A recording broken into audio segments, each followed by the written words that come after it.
Hello दोस्तों, मेरा नाम तरुण बेस्ट और आज हम बात करेंगे वैष्णव दर्शन यानी द्वैत दर्शन यानी नायकवादी दर्शन की। अब इसे नायकवादी दर्शन कहते क्यों हैं? क्योंकि जब हम किसी को ताकत देते हैं अपने लिए डिसीजन लेने की तो वो नायक कहलाता है, जिसके पास दूसरों के लिए डिसीजन लेने का अधिकार हो। तो आखिर हम किसी को अपने लिए डिसीजन लेने की ताकत क्यों देते हैं? क्योंकि कोई हमसे ज़्यादा काबिल है, कोई हमसे ज़्यादा सक्षम है, और सबसे महत्वपूर्ण चीज़, हमें उस पे पूरा विश्वास है, तो हम उसे अपने लिए डिसीजन लेने की पावर देते हैं। तो किस तरीके के एथिक्स के साथ नायकवाद आता है? नायकवाद आता है बाप बेटे का रिश्ता, नायकवादी दर्शन है। गुरु शिष्य का रिश्ता, नायकवादी दर्शन है।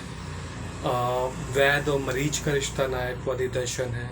रक्षक और रक्षित का रिश्ता, नायकवादी दर्शन है।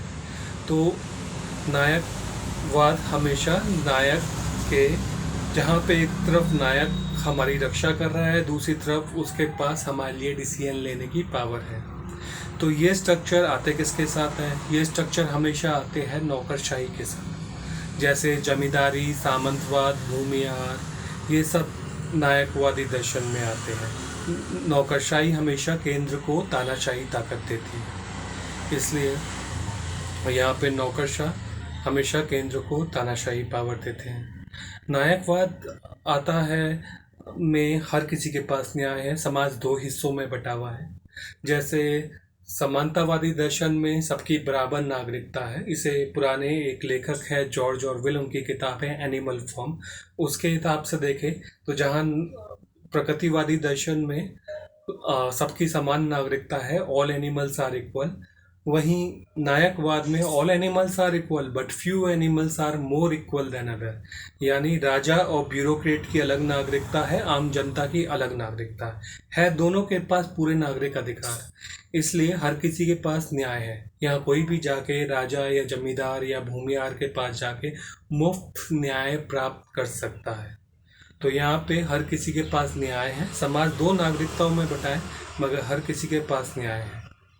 तो ये आ गया द्वैत दर्शन। अब नायकवाद और नायक पूजा में क्या फ़र्क है? क्योंकि डिक्टेटरशिप पावर, मतलब दूसरों के लिए डिसीजन लेने की पावर तो डिक्टेटरशिप में भी होती है। तो डिक्टेटरशिप को कहा जाता था नायक पूजा। अब नायकवाद में एक सिस्टम को आइडियली चलाने के लिए नायक के हाथ में कुछ स्पेशल पावर दी गई है, या नायक या ब्यूरोक्रेट के हाथ में कुछ स्पेशल पावर दी गई है। यहाँ पे नायक पूजा में आप नायक को ब्लाइंडली फॉलो कर रहे हैं। आप कोई आइडियल सिस्टम नहीं है, मतलब एक आइडियल दर्शन नहीं है। बिना दर्शन के आप एक बस अपने तानाशाह को ब्लाइंडली फॉलो कर रहे हैं। ये हो गया नायक पूजा, जो अनआइडियल सिस्टम में आता है, जो नास्तिक सिस्टम की कैटेगरी में आता है। अब इसमें यहाँ पे नेचुरल रिसोर्सेज का डिस्ट्रीब्यूशन दूसरा है। जैसे प्रकृतिवाद में, नेचर फिलोसफी स्कूल में, जल जंगल जमीन कम्युनिटी की प्रॉपर्टी होती है, क्योंकि नेचुरल रिसोर्सेज के थ्रू ही लोगों पे कंट्रोल किया जाता है। नायकवाद में जल जंगल जमीन राजा, ब्यूरोक्रेट यानी जमींदार, सामंत, भूमिहार या फिर नेशन की प्रॉपर्टी होती है, आम जनता की प्रॉपर्टी नहीं होती। मगर जैसे प्रगतिवाद में जल जंगल जमीन पैसे के माध्यम से खरीद फरोख्त की चीज़ नहीं होती, नायकवाद में भी जल जंगल जमीन पैसे के माध्यम से खरीद फरोख्त की चीज़ नहीं होती। अब इस नायकवाद में ब्राह्मण किसे कहा गया है? जैसे प्रगतिवाद में हर कोई सिस्टम का हिस्सा है, हर कोई मिलकर सिस्टम चला रही है, जनता मिलकर सिस्टम चलाती है, सिस्टम का हिस्सा है, तो हर कोई ब्राह्मण है, क्योंकि सिस्टम का हिस्सा है, उसे सिस्टम पे विश्वास है और सिस्टम की नॉलेज है उसे। यहाँ पे राजा या ब्यूरोक्रेट ही ब्राह्मण है, यानी राजा या भूमिहार ही ब्राह्मण है, क्योंकि वही है जो सिस्टम का हिस्सा है, जो सिस्टम चला रहा है और उसे सिस्टम पे पूरा भरोसा है। यहाँ पे भी जैसे प्रकृतिवाद में जल जंगल जमीन जनसभा की प्रॉपर्टी है और एक उम्र के बाद हर कोई ब्राह्मण है, तो जल जंगल जमीन जनसभा की है।